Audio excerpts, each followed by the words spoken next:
Heard tell of a place on the bitter range where the wind cuts like a razor's edge and the snow falls hard on a land laid bare. There's a cabin there, old and dark, built by a man named Calder, a soul as worn and weathered as the mountains he calls home. They say he came from the war with a ghost in his bones and a limp that never healed, and he buried his family in the frozen ground 5 winters back. After that, he became a shadow, a whisper in the canyon pass, a man who spoke only to the fire and the blade he sharpened by its light. The first knock came with the dawn, 3 times soft and low like a bird with a broken wing. Calder didn't move at first. He didn't take his hand from the knife he was stropping, didn't reach for the shotgun propped by the stove. He lived in his own silence, and he didn't expect anyone to break it. Not here. Not in this place where the cold kept the world away. But the knock came again, and this time a voice thin and desperate bled through the timber walls. "I'm freezing. Can I get in, please, I beg you?" The voice was a woman's, an Apache woman as it turned out.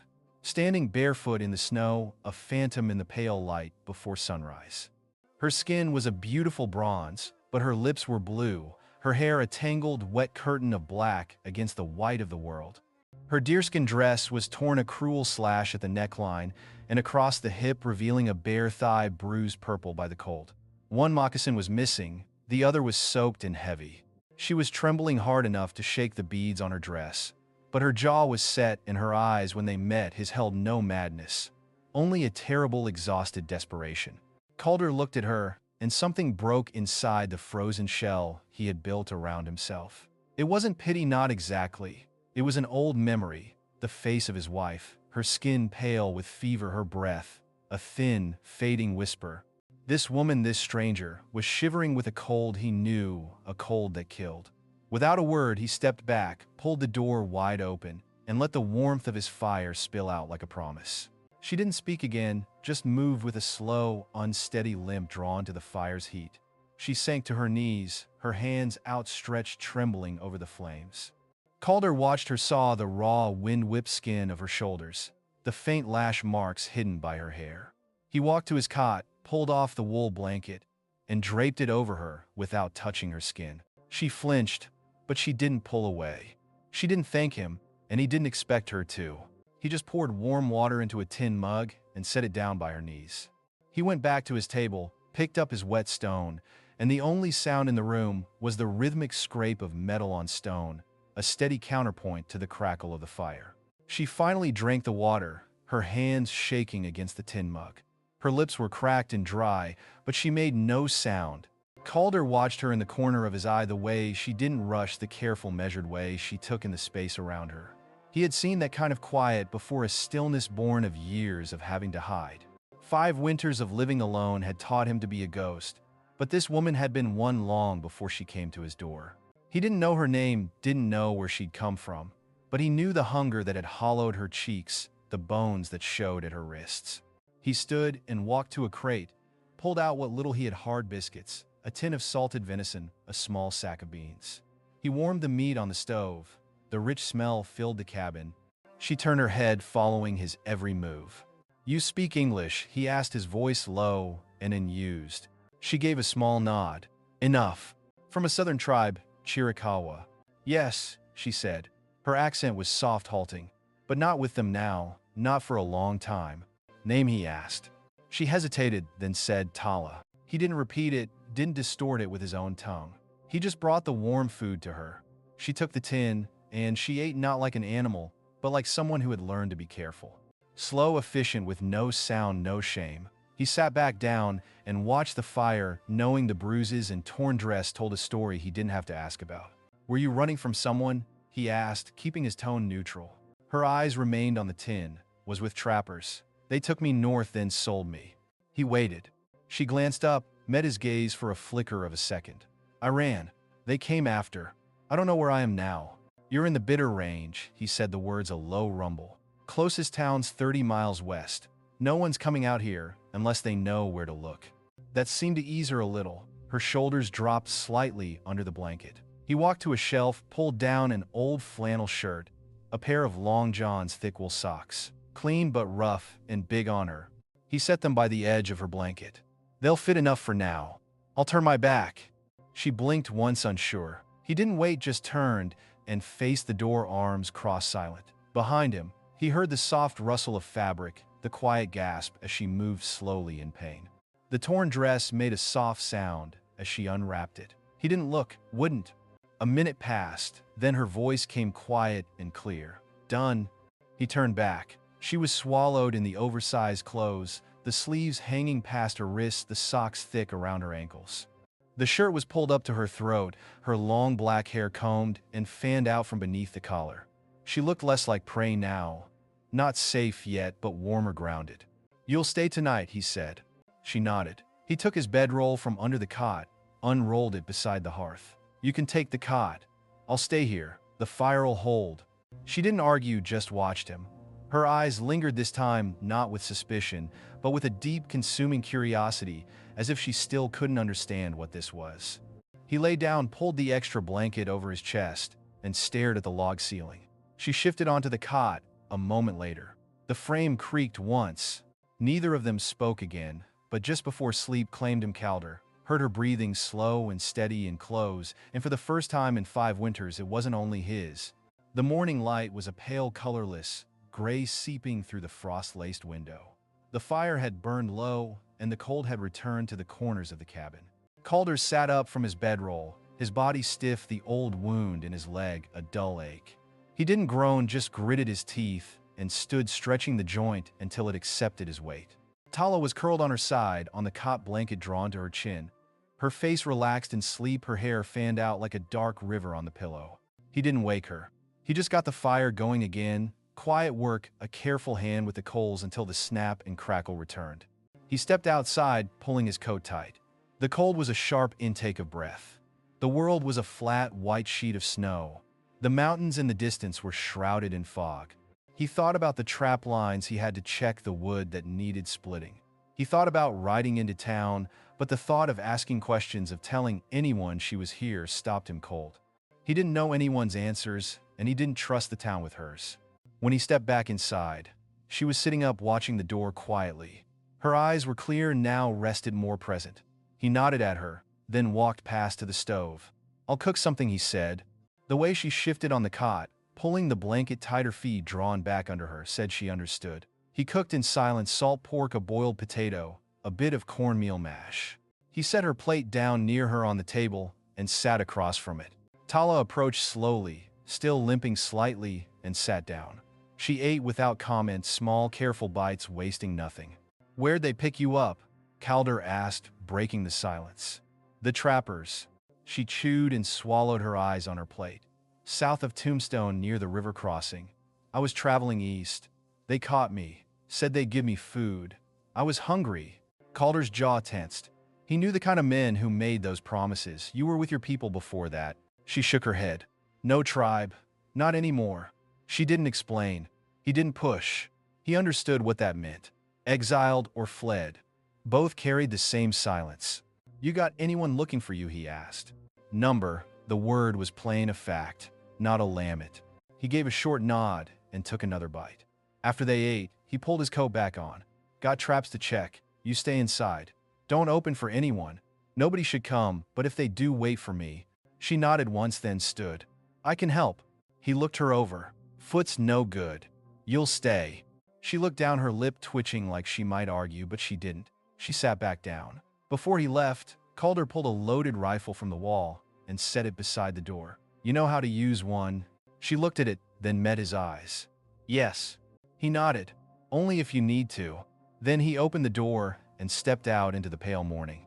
The walk to the trap line was quiet, the snow crunching beneath his boots. His traps had yielded 2 hares. He reset the line, bagged the meat, and turned back toward the cabin.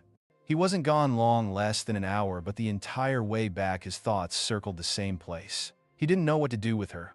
Not really. He hadn't spoken to anyone in years. His world was small and contained. Now this woman Tala was in it. She had just shown up in the cold and knocked on his door, a test he hadn't asked for. But he hadn't turned her away, and he couldn't stop thinking about the way she hadn't begged once she was inside. She hadn't cried, hadn't asked for anything more than she needed to survive. She didn't cling, but she hadn't tried to leave either. She just stayed, quiet, warm, alive. When he got back, smoke from the chimney was steady. Inside the place was clean. His tools had been stacked neatly on the workbench. The tin mugs were washed and dried. She hadn't touched the rifle. She was standing by the fire, her back to him, hair freshly combed and braided. She turned when he came and stepping back, slightly unsure how to read him. But Calder just set the bag of hairs down. "We'll skin these together. After, I'll boil water for your foot." Tala nodded. "Thank you." It was the first time she had said the words. He only answered with a quiet grunt, but something inside him shifted, a small, weighty thing. He didn't name it, he just stayed. The hairs were laid out on a cracked wooden board, stiff legs, curled inward, eyes frozen open. Calder had already removed the traps and hung them to dry on the porch.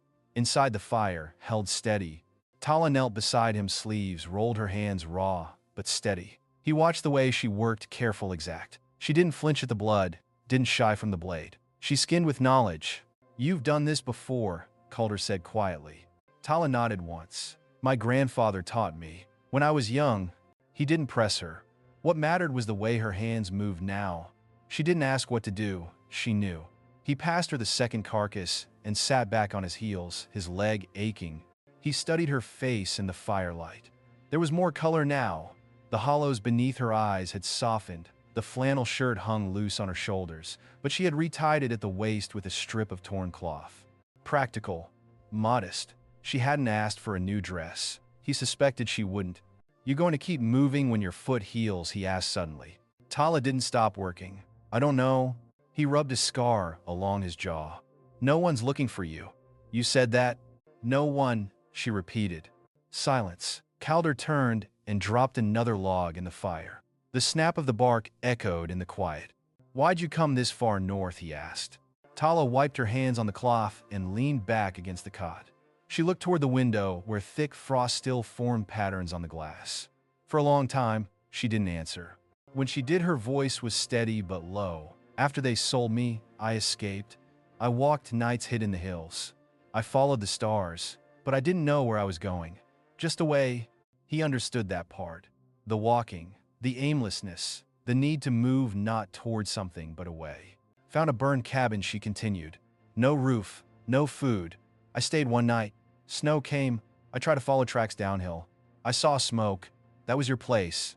Calder frowned slightly. "That burned cabin's about 5 miles east. You crossed the gulch with one shoe in a storm. I had no choice." He let out a slow breath and leaned forward, elbows on his knees. "Why didn't you just knock and say more?" Tala's voice barely rose. "You're a white man alone with a gun." He didn't argue. He stood, walked to a shelf, and opened a small chest. Inside were folded bandages, a tin of salve, strips of boiled linen. He brought them back and sat across from her. "Take off the sock," he said. She hesitated, then obeyed. The foot was still red, swollen and cracked, but it wasn't frostbitten. It would heal. He dipped a cloth in warm water, cleaned the skin gently. Tala didn't flinch. Her eyes stayed on the fire, but her mouth was a tight line. "This will sting. I can handle it." She did. He wrapped it clean, tied it off, and sat back. "You'll need better clothes. Boots," he said. She looked down at the borrowed shirt and nodded once. "I'll mend the dress. Just need a needle." "I have one," he said. "But the seams, they're too torn. You need better." She looked at him directly for the first time. "You want me to look better?" It wasn't coy, it was cautious. Calder didn't blink. "No, I want you warm, covered, safe." Tala held his gaze a moment longer, then looked down again. "All right." Later that day, he carved meat from the hairs and salted it for drying. Tala swept the floor and reorganized his supplies. She did it without asking, without assuming. She moved like someone used to labor, someone who expected no thanks. That evening, after a meal of stew and hard bread, Calder sat by the fire sharpening an axe blade. Tala brought a stack of wood in from the porch and placed it by the stove. She stood there for a while watching him. "Do you live here year-round?" she asked. "I do." "Why alone?" He looked up slowly, then back at the blade. "Lost my family long time back." Tala didn't sit. She didn't cry. She just stood there and said, "I'm sorry." He didn't reply with words, but when he stood and stretched his back, he limped over to the stove, poured the last of the coffee into a tin mug, and handed it to her without comment. She took it quietly, sat on the edge of the cot, and sipped. That night he laid his bedroll out near the fire again. When he looked up, she was still sitting on the cot watching him. The firelight glowed across her bare feet and up the hem of the flannel shirt which had slipped slightly off one shoulder. Her legs were tucked beneath her. Her face was unreadable. Then she laid down, turned away, and said nothing. Neither did he, but something between them now had a shape. Not comfort, not love, just permission. They were both still here, and neither one had run. The snow didn't fall that night, but the cold deepened. When Calder stirred just before dawn, the fire had dropped to low embers, and the air inside the cabin bit like steel. He pulled the blanket tighter over his chest, his eyes adjusting slowly to the orange flicker of the dying coals. He lay still for a moment listening. There was breathing light and steady, not his. He turned his head. Tala was on the cot, still facing the wall, her dark hair spilling over the edge. She hadn't cried out in the night, hadn't moved much. He rose stiffly, bones cracking, and added 2 fresh logs to the fire. As the flames jumped and stretched again, heat licked back into the room. He poured water into the kettle and stood waiting as it warmed, then reached for the old tin basin on the shelf. The cot creaked behind him. "Water's warming," he said low without turning. "I'll leave the basin out for your foot." Tala's voice came soft. "All right." He glanced over his shoulder. She sat up, slowly, blanket falling into her lap. Her long legs were still bare beneath the flannel, but the swelling in her foot looked better this morning, less angry. Her face looked clearer, rested, more present. "You sleep all right?" he asked. She nodded. "I'm not used to quiet." He understood that. She didn't need to explain. Noise could be its own kind of danger. Calder brought the basin and set it down with the hot water beside it. She dipped her foot in slowly, wincing for just a second. He turned away and busied himself with coffee. When the sun finally broke across the ridge, the cabin lit up in shades of gray, blue, and gold. The world outside looked calm, deceptively so. Calder stood on the porch and looked out over the land. Nothing stirred, no tracks, no signs of trouble. Inside, Tala was folding the blankets with tight, practiced motions. He hadn't asked her to. She just did it. When he came back in, she looked up. "I can chop today," she said. "Wood or clean?"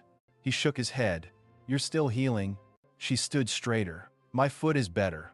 He looked at her for a long second, gauging the way she held her weight. The limp was there, but less sharp than before. He set the kettle back on the stove and stepped to the corner where the axe leaned. "All right," he said. "We'll do it together. I'll show you the grain of the wood." They went outside, both bundled in layers. He gave her his second coat, far too large for her shoulders, and she wrapped it tight.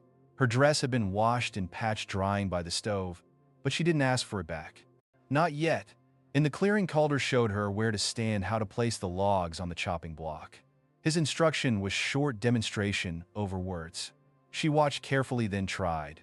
Her first swing was poor, angled off-center, but she didn't look at him when the blade stuck. She just pried it out and tried again. By the third swing, it split clean. Calder gave a small grunt of approval. They worked like that through the morning, slow but steady. She cut, he stacked. When her arm tired, she switched sides without complaint. They didn't talk much. There was no need. By noon, the pile was double what it had been. Back inside, the smell of thawed broth filled the air. They ate at the table again. The routine had taken hold without effort. 2 plates, 2 mugs, fire between them. Halfway through the meal, Calder asked, "When was the last time someone helped you?" Tala looked up slowly, her eyes unreadable. "Before my mother died, I was 17. "And how old are you now?" 24. 7 years, he said, and took another bite. "You're not asking for anything now, either." Tala lowered her eyes. "I don't want pity." "I didn't offer pity." She glanced at him. "Then what?" He leaned back in the chair. "Warmth. A bed. Work if you want it. Food while I have it." And then, Calder didn't answer right away. He looked at the fire for a long beat. "Then I guess we figure it out." Tala set her spoon down, her hands folded in her lap, fingers tangled. "I don't know how to live slow," she said quietly. "You'll learn," he said, "or you won't, but you're safe here. If that counts for anything." She nodded once. "It does." That night, she sat by the fire longer than usual. Her shoulders relaxed, her foot soaking in the silence. Calder read an old trail journal by lamplight. The pages smudged, the spine split. Eventually, she rose and walked to the cot, dragging her blanket behind her. She turned before climbing in. "Why'd you open the door?" she asked. Calder looked at her, one brow drawn slightly.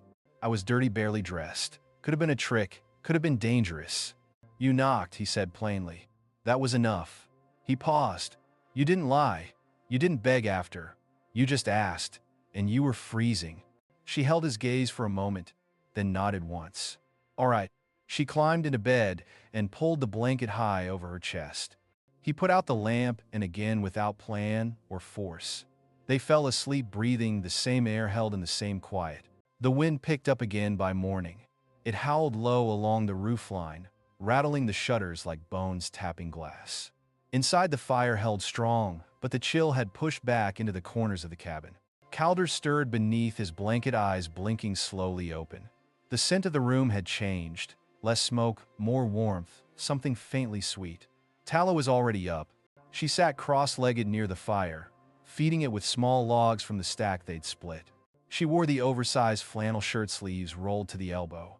The collar stretched just enough to show the soft line of her neck and shoulder.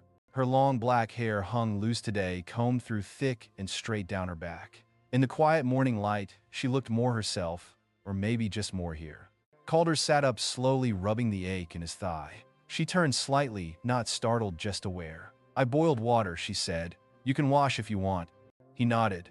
Once stood and moved stiffly toward the back, where a wash basin Saturday. The water was still warm.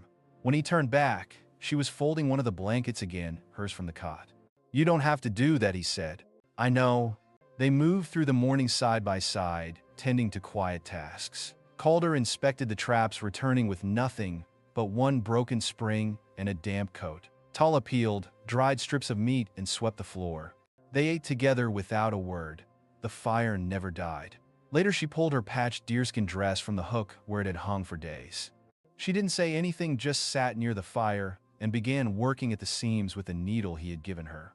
Her hands were slow but sure. He watched for a moment, then turned back to the chair and poured black coffee into 2 tin mugs. He brought her one and handed it over without speaking. She accepted it, nodding gently. The sound of the wind faded by late afternoon. The sun finally broke clean through the haze, casting long yellow stripes across the floorboards. For once, the cabin felt less like a place of shelter and more like a place that held warmth, movement, breath. She spoke quietly. You said you lost your family. Your wife, your child. He didn't answer right away. The fire cracked in the stove. Fever, he said finally. Bad winter. I couldn't get help in time. How old was the child? 3. She nodded slowly, staring into her lap. I lost my brother, she said after a pause. White ranchers took him. Said he stole a horse. He didn't. They hung him anyway. Calder looked at her, but she didn't lift her eyes. The tension in her jaw said it all. That was 5 winters ago, she continued. After that I left. Tribe didn't say anything. Maybe they were relieved. He didn't respond with pity, just listened. They sat in silence for a while, the room holding the weight of things spoken and unspoken. That night, she stood near the fire longer than usual. The shirt she wore was beginning to slip again, the fabric moving with her, as she leaned forward to stir the pot of stew. The curve of her hip was visible through the side slit in her patched dress, now tied at her waist. When she turned, her eyes met his, unblinking, not demanding, not uncertain, just seeing. He didn't move toward her. He didn't look away either. She stepped closer. He stayed seated. Her voice was low. You haven't touched me. Not once. Not even when I was too cold to speak. You needed safety, he said simply. She nodded. And if I want more than safety now? He stood slowly. His frame moved with a quiet tension, not fear, but a restraint braced by years of silence. She was close now. He could see the faint shadow of healing bruises along her shoulder, the soft rise of her chest beneath the worn fabric. She reached up and brushed a hand along his jaw. Her fingers were warm, steady. Still, he didn't rush. His voice came low. You sure? She nodded. I stayed, didn't I? He looked at her for a long second, then leaned down. When their lips met, it wasn't urgent. It was warm, solid, real. Her hands rested on his chest. His hands held her waist gently, like something breakable he was finally allowed to hold. They didn't speak again that night. But when the lamp burned low and they lay under the same blanket for the first time, her head resting on his chest and his arm wrapped around her back, neither of them needed to. She wasn't cold anymore, and he wasn't alone. By morning, the cabin was quiet again, but different than before. The silence no longer felt cold or empty. It felt held shared. The fire crackled steadily. One blanket was folded neatly at the foot of the cot. The other was wrapped around two bodies still close, unmoving except for the slow, steady rhythm of breath. Calder opened his eyes first. Tala was asleep, her face half hidden against his chest, one hand resting just below his collarbone. Her hair lay across them, both like a soft curtain. The edge of the flannel shirt she'd slipped back into the night before was unbuttoned near the top. Her bare thigh rested along his leg, warm curve familiar now, but nothing about it felt rushed or stolen. It felt chosen. She had stayed. He didn't move right away. He didn't want to break the moment. There had been no promises spoken, no declarations, no plans laid out in the dark, but something had changed between them, settled in. Not just a need for shelter or heat or survival. A reason to stay. Eventually, she stirred. Her fingers flexed slightly against his chest, and her eyes opened slowly. She looked up at him, then down at where she lay. Her expression didn't shift into embarrassment or regret, only quiet understanding. He brushed a thumb along her temple, slow and careful. "You warm enough?" he asked. She gave a soft nod. They dressed slowly after that, each moving through the room without needing to speak much. Calder boiled coffee while Tala combed her hair, then tied it back with a strip of leather from his gear shelf. The flannel shirt was starting to tear again at the cuff. The patched dress hung where she'd left it last night. Still rough, still short, still a reminder of everything she'd come through, but it was hers. She didn't put it on. After breakfast, they stepped outside together. The snow had started to melt in patches beneath the weak sun, but the air was still sharp. Calder pointed out a section of fencing along the eastern edge that had collapsed under the weight of drifting snow. He spoke without assuming, but she followed without being asked. They walked the line with the hammer nails and two replacement posts strapped to a sled. When they reached the break, she worked beside him, holding the wood steady while he pounded in the iron. Her hands didn't tremble anymore. The coat he'd given her no longer looked oversized. Her strength filled it out. "You ever fix fence before?" he asked between strikes. She looked at him flatly. "I've fixed worse." He smiled a little, then not wide but real. By midday, they'd fixed 3 breaks and cleared snow from the east-facing shed wall. She hadn't slowed once.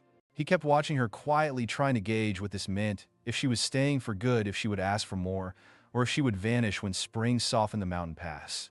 Inside, she cooked. The stew was richer this time, with dried potatoes and the last of the wild onions. When they sat, she served him first. He didn't comment on it, but it stayed in his mind. This way, she'd settled in, not asking permission, but acting like she belonged. After the meal, she stood near the fire, brushing down her sleeves. Then she turned to him. "I want to go to town soon," she said. Calder raised his head. "Why?" "I need boots and cloth and thread. Maybe food. I want to trade something." He set down his cup. "We'll go together, but folks might stare. They might think I paid you for something. Took you like a stray." She didn't flinch. "Let them." He studied her then. "You sure about that?"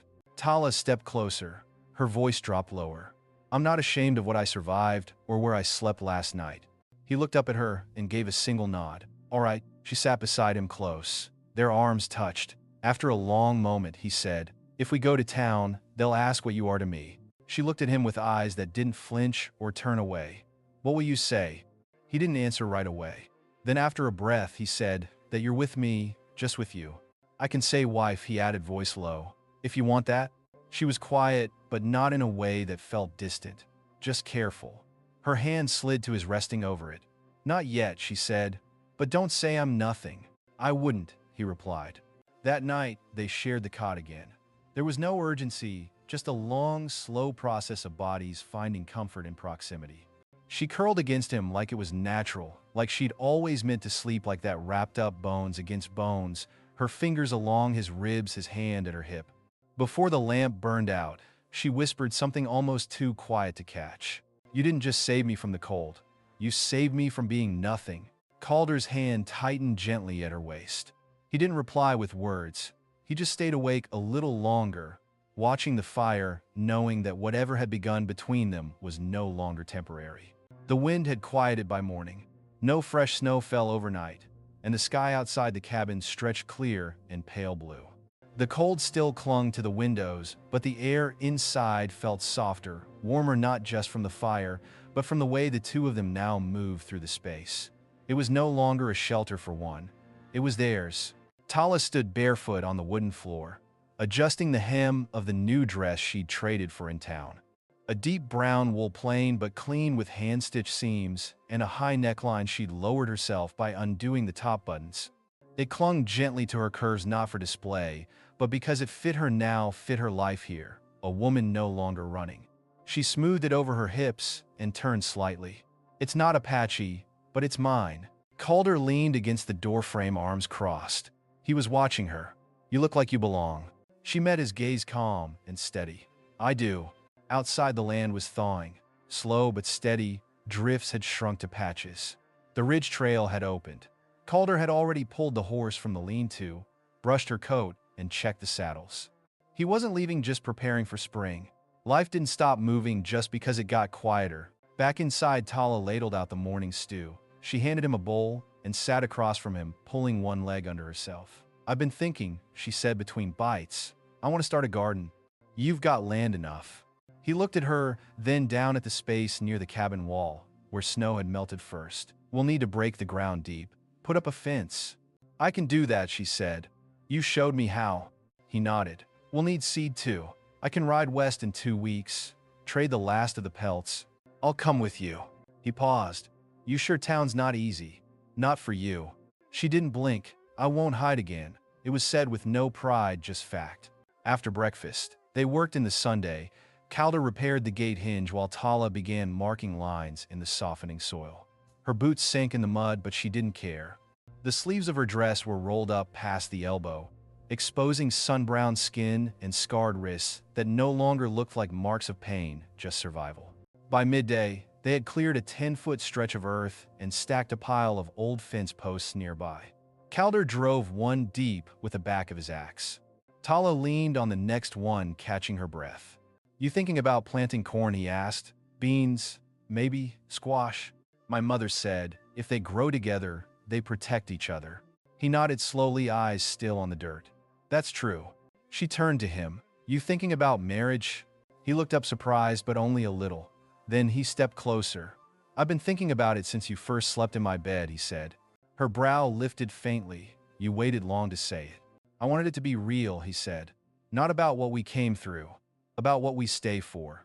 Tala looked at the snow behind him, then at the fence they'd built, then finally back at his face. It's real. He reached in his coat pocket, pulled something out. A ring, plain iron, shaped unevenly by his hand. Made it last week. Wasn't sure if I should ask. You just did, she said. He held it up. Then I'll say it plain. Stay as my wife. Stay here. Not as someone I save, but as someone I need. She stepped forward and took the ring. Her fingers trembled slightly, only briefly. She slid it on herself. It fit. I'm not leaving, she said. Later that evening, she combed her hair near the fire while he closed the shutters. Their dinner was quiet, comfortable. She kissed him once behind the ear as he passed her hand, resting at his lower back. And when they climbed into bed that night, their limbs wrapped together easily. His arm around her waist, her breath warm against his throat, the cabin no longer felt like a place to disappear. It felt like the start of something that would last. No questions, no debts. No silence left unexplained. Just two people who had come through cold and fear and doubt and stayed together.